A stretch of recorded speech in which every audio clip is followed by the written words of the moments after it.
Alright, boys, we are here 2025 NXT Stand and Delivered predictions. Let's do it. Alright, so we're first going to start with the countdown match, the Fatal 4-Way Woman Tag Team match here. And whoever wins this match actually will go versus the Tag Team Champions. So it's either going to be Liv Morgan and Raquel or Bayley and Lyra. We will find out after WrestleMania 41 because they'll be doing this match, the NXT after WrestleMania, the NXT after Stand and Delivered on Tuesday. So we don't know who the winner of that match is going to be yet. I'm going to assume it's going to be Liv and Raquel, but hey, you never know. I wouldn't, the tag team belts are constantly moving, so a Bayley and Lyra tag team could happen. So, the matches, the teams in this matches, I guess you could say, is Roxanne and Cora Jade, the Meta Girls, JC Jane and Fallon Henley, and then we got, who's the last one? I'm blanking. I'm gonna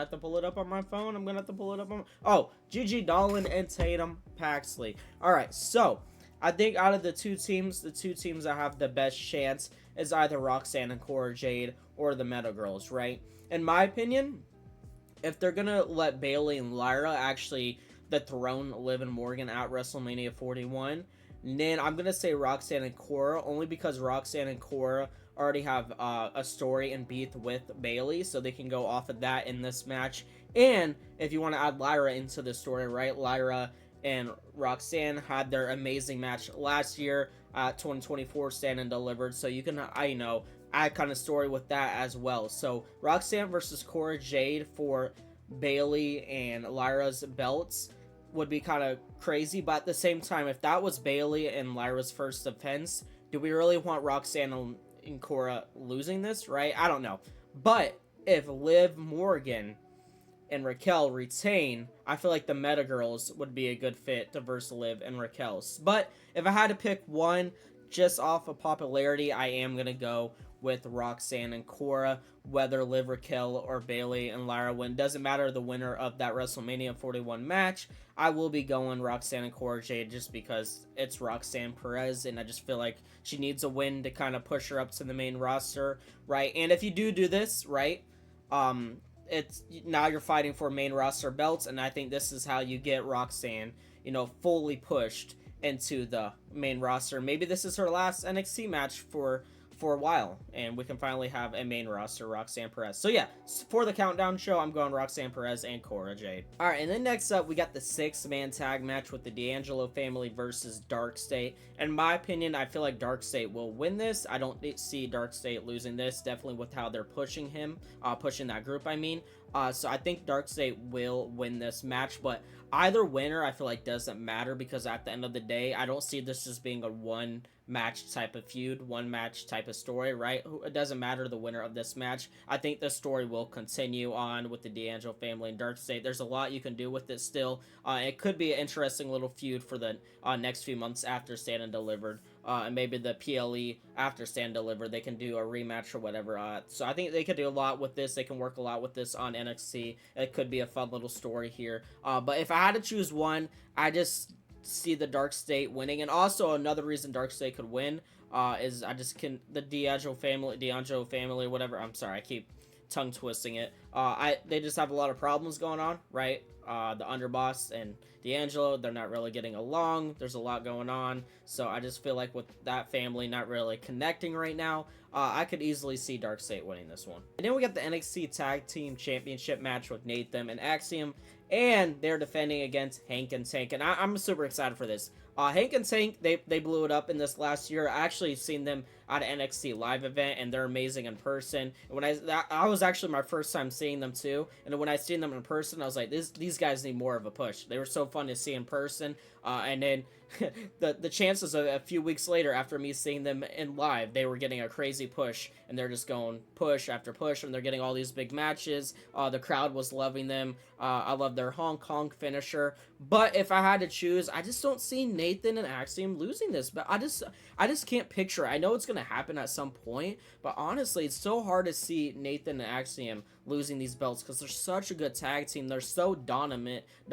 Oh my god, I cannot say words today, but you guys get what I'm trying to say. say. They're such a good tag team. I can't think of a team to dethrone them. The only team I could think to dethrone them, honestly, is maybe a main roster team. You know what I mean? Maybe they move a main roster team down for like a certain PLE, and it's a shocker that this main roster team can beat them. I don't know, or maybe the Hardy Boys verse them again, because the Hardy Boys did beat them one time for their belts in TNA. So I don't really know. I mean, I think this could be the shocker one of it Santa delivered if Hank and Tank do somehow dethrone them, and I wouldn't mind it if they plan on having Hank and Tank being the new big tag team of NXT and they actually move up Nathan to Axiom. I wouldn't mind because Nathan, that was embarrassing. Nathan actually just had a main roster match with Ray Fenix, and they also just had Axiom versus Gunther on the main roster as well. So they're having these guys have main roster matches, and they're also single matches, so maybe we even get a breakup, right? They have been teasing it too. Maybe Nathan gets mad at Axiom, or Axiom gets mad at Nathan, right? And that's why they lose the match, and then they split up. One of them turn on each other, and then maybe we get like Nathan versus Axiom at the next PLE after Santa delivered, and then after that, they do their story there. They'll start at least move one of them up to the main roster. I could see that if they plan on doing that, but I just don't see it. So if I had to, choose a winner here, because we have to here, I'm gonna go Nathan and Axiom because they're just so dominant. Alright, and next up we got Ricky Starks versus Ethan Page for the North American Championship. And this is going to sound crazy. This might be the one I'm most excited for. I know this is going to sound crazy because we have an insane triple threat main event. We have a ladder match. We have insane fatal four-way with all the top women. But, like, I don't know what it is. Love Ethan Page, by the way. By the way, before I continue, I just want to say I don't watch AEW. I never watched AEW in my life. I just see clips here and there. And this is not a diss to AEW. I don't have anything against AEW. I just literally just don't have time to watch AEW. Sometimes I don't even have time to watch WWE these days. I'd be so late to it.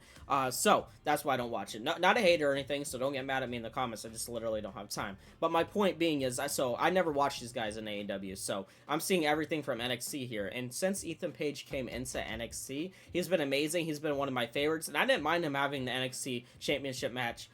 Belt so early. I think it was a creative way they did it of him winning in that fatal four-way and just like pretty much sleeping to win the belt was funny. It was a funny way for him to get the belt. I enjoyed his reign. I enjoyed what he's doing with Javon Evans after his reign, and then what he's doing now with Ricky Starks. Now, if I had to pick, I'm gonna go Ricky Starks. I just don't see Ricky Starks losing the belt.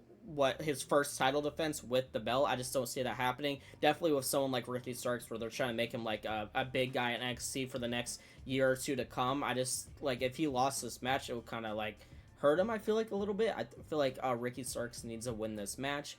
You can always have him and Ethan Page rematch later on, but for this match, I think it has to be Ricky Starks. And again, I just don't see him losing his first title defense. So I'm going Ricky Starks here. All right, so next up, we got the 6-woman ladder match for the Women's North American Championship. We have a bunch of them here. So we have Zarya, we have Thea Hale, we have Lola Vice, we have Kalani Jordan, we have Izzy Dame, and we have Sol Ruka. Holy cow. Sorry, I had to pull out my phone for that one, just to remember who's all in this match. So, if we want to eliminate some people who I don't see winning it, I'm going to go Kalani Jordan. Not because she doesn't deserve it or that she, is not on that level or anything. Obviously, she's the first one to win it. But since she already did win it, she's the first one to win it. I just don't see her winning. I think she needs to be moved up to the women's NXT title personally, which is why I don't see her winning it. I think after this, they'll start pushing her more for that women's title. So I just don't see Kalani winning it.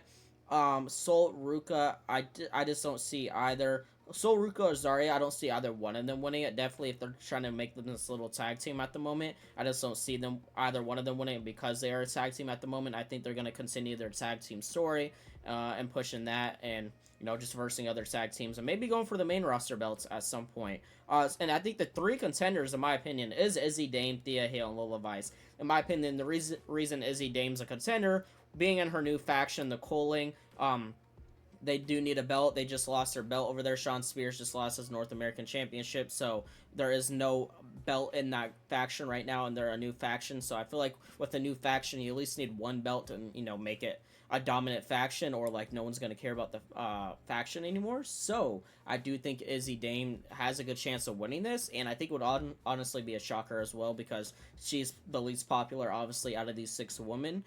So I don't think anybody would expect it, and I honestly wouldn't be mad at that. But At the same time, since these other women are so big, I don't see her winning. I know there's a chance. I know there is a chance, but she is not my pick. So that leaves Thea Hale and Lola Vice. Now, I'm 50-50. In my opinion, it is going to be one of these two. Like, I'm 90% sure. The only thing is, with Thea, I think Thea Hale should get it. I mean, in my opinion, Thea Hale should be in the women's NXT title picture, right? Like, she's just so good. After Roxanne finally moves up, I think she will be like the new girl for NXT. In my opinion, it'll be like Thea Hale and like Kalani Jordan and Lola Vice and all them, but Jada Parker. After like Julia and Julia, wow, that's embarrassing. Julia and Stephanie is all done and stuff. But if I have to pick here, I think I'm gonna pick Lola Vice. If I want to be right, I want it to be Thea, right? My want is Thea Hale. But if I was putting money on this, I would go Lola Vice, only because she's been so big this last year, and she just at the last like month or two, she kind of just like dropped. I don't know if she wanted a little break. I don't know whose decision was that, but they haven't really done much with her in the last few months. So that maybe this will put her back on the map, because she's a really good wrestler, and the crowd loves her. Everybody loves her. She has a good character. So if I had to pick, I actually think it's gonna be Lola Vice. And I wouldn't mind that, and maybe we get like a Lola Vice Thea Hale match for this Women's North American Championship at some point, which I think would be fun. Alright, boys, 2 matches to go. This is the big women's match for the women's NXT title. We got Jada Parker, we got Stephanie Fakir, we got Julia, and then we got Jordan Grace in a fatal 4-way for the belt. Honestly, I think out of this one's is the hardest to predict in my opinion, because I think they're all on that level where they could win the belt, and being a fatal 4-way, like, you can have anybody pinning anybody in this, right? Like, obviously Stephanie's the champion. She doesn't need to be pinned in this to lose the belt. So, and there's a lot of story here with all 4 of them. I don't I will say this. I don't see Stephanie retaining. I do think Stephanie will lose this. So I think we can eliminate her. I just don't see her keeping this belt in a fatal 4-way. And in Julia, just having it, I don't see her getting it right back immediately. I wouldn't hate it, but I just don't see it. Like I said, I gotta act like I'm putting money on these predictions. So if I want to be right, I do think they want a new champion here. Hasn't had the women's NXT title yet. So I'm gonna go Jada Parker or Jordan Grace. If I had to pick, putting money on it, I'm gonna go Jordan Grace, only because I feel like Jordan Grace has been pushed more in that women's NXT title story, I guess, more, right? I mean, she did go for it once already against Roxanne. I know Jada Parker just went with it with Stephanie on a few weeks ago on NXT, but I don't know if, hopefully, I'm probably not explaining this the best, but I feel like Jordan Grace is being a push a little more, and I think they want her to be the next women's NXT title. Maybe I kind of fumbled the explanation on this one, but this one's just so hard. This was kind of like I don't know. This is kind of like just picking a paper out of a bowl at this point. I don't know. But, like I said, had to put money on it. Had to pick. I'm going Jordan Grace here. All right, boys. And now we are here with the main event of 2025. Stand and deliver the triple threat for the men's NXT title. Obafemi. What was that? Obafemi. Oh, my God. I'm sorry. It's like 6 a.m. and I just need to go to bed, I guess.